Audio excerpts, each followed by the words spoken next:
My name is Jerry, and I want to thank you for joining me today in our quest to improve our skills and maximize our time. We all face that daily dilemma of too much to do and not enough time to do it. Do any of you want some more time? Do you have any extra time you could sell me? We never seem to have enough, yet we all have the same 24/7. So the problem is not a shortage of time, but rather how we choose to use our time. If you're too busy to get things done, consider the number of people that you know who are much busier and yet they seem to accomplish more. Do they have more time? No. They make better choices, tough choices about what to do and perhaps more importantly, what not to do. Have you ever noticed that just about everything in our workplace these days is labeled as urgent? But did it ever occur to you that everything urgent might not be important? The secret is in determining the difference between these two. To help us better understand our time usage, current schools of thought have suggested that we spend the time of our lives in 4 basic areas. And we all spend some time in each area, but the difference between our success or lack thereof depends on how much time we choose to spend or not in each area. The key is distinguishing between what is urgent from what is important. The first time zone that captures all of us is zone red, or the crisis mode, and we all spend some time here. These represent those activities that are both urgent and important. These include those events that catch us blindsided, off guard, surprises that just erupt without any warning, emergencies. You didn't schedule it, it just happened. Putting out fires, cramming all night for the final exam, chasing deadlines. Anyone been here? Is it a bad thing to be in zone red? A better question is, why are you there?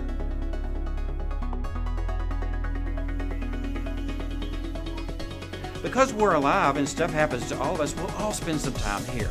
You can't avoid getting that call informing you your child is in the emergency room, or we see those flashing red lights in the rearview mirror behind us. These are red zone activities, and we all respond to those. Next in the time cycle, we approach zone green, or the zone for taking care of business. These represent the routines of our lives. Prevention and planning and recreation, getting our education, maintenance of the mind, body, and spirit.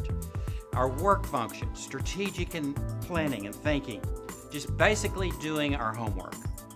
Zone green is not as exciting or charged with adrenaline as zone red.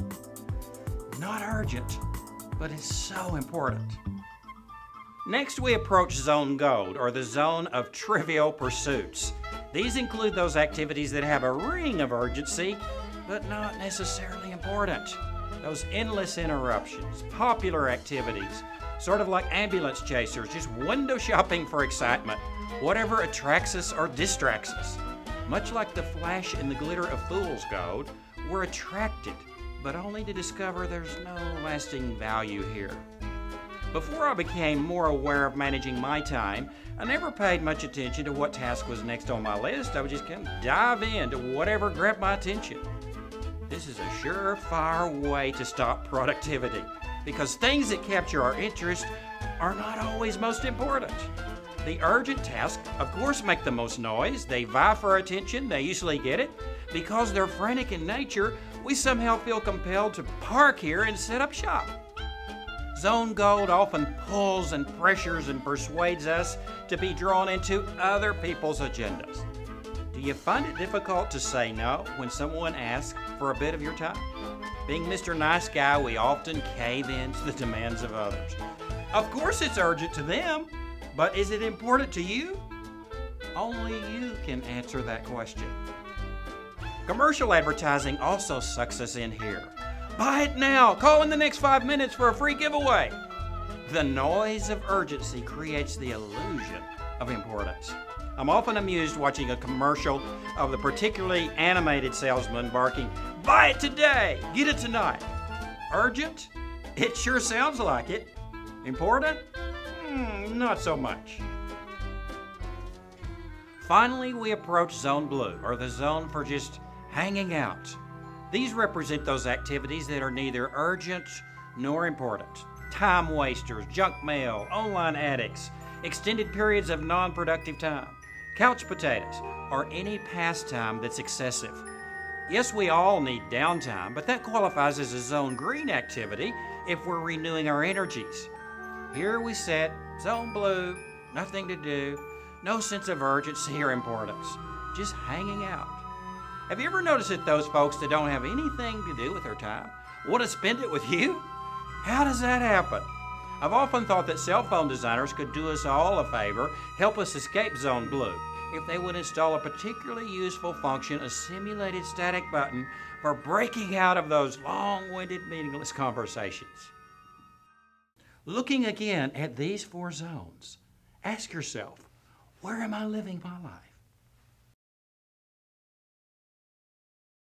Think about your typical day. Am I just hanging out most of the time? Or do I feel stuck in crisis mode most of my day? Problems and high-stress events crowding out any time for taking care of business? Zone green just gets pushed and squeezed and sandwiched while zone red overtakes our lives. Is zone red an effective place to live for the long term? No, too much time here leads to stress and burnout and mediocre performance. Remember, the more time you spend taking care of business, the less time you'll have to spend in crisis. So why don't we spend more time in zone green? Because it's not urgent. We can postpone it without any immediate consequences. We can procrastinate. The results are not readily evident. How do we make more time for zone green? By avoiding those time zones that are not important. Every time I look at this cycle, it haunts me, knowing I should be spending more time in the green rather than setting up camp in these non-important zones. Our lives should be driven by what is important, not what is urgent. The good news is you'll almost always have time for those most important things, unless you choose to fill your day with the unimportant things first. Understand, some tasks are never going to be urgent, even though they're vitally important. And other tasks are never going to be important, but they'll always beckon to us urgently. The key is to identify your most important priorities and infuse them with your own personal sense of urgency. So thank you for joining me today, spending time in the green, taking care of the business of our lives. Remember, stay in the green to become that lean, mean, effective time machine. Thank you.